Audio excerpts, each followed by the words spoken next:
what you're going to be speaking about today here at the Expo. I'll be speaking. I just found out that I'm going to be speaking with Jeffrey Smith instead of the original the original interviewer. So that'll probably change the dynamic of our conversation quite a bit, because he's one of the foremost experts on genetically modified foods, and so I'm sure we'll be talking about food and the part it plays in sustainability. But I think we'll be our conversation will definitely be focused around sustainability, what kind of actions we can all take, either individually or collectively, to try to create a world that is healthier for us all, and one in which that our children, our children's children can actually survive and thrive in, rather than struggle to stay alive, with the predictions that are kind of coming around if we keep going in the trajectory that we're on.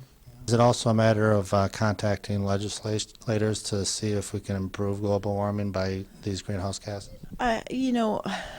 It's never going to come from the top down, especially now after Citizens United versus the FEC came. The Supreme Court made a ruling in 2010 that now corporate entities can give as much money as they want to campaigns and politicians. And so they have undue influence, and we can't compete with that kind of money. The wealthiest industry in the history of mankind is the fossil fuel industry. The history of money, they're the wealthiest industry. Individuals cannot compete with them.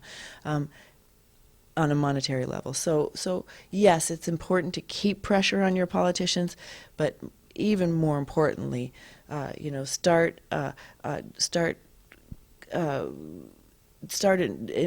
taking advantage of these changes in your community, within your, if you have the resources, then individually start sharing information, start getting informed, and speak out and speak up. But we got to start employing these solutions, and instituting a permaculture garden or urban farm in your community does not cost money. I mean, it's not an expense. These things can be, especially if they're collaborative, if they're cooperative, can be much more affordable than what you're already doing. So same thing with co-op fueling programs or co-op energy programs.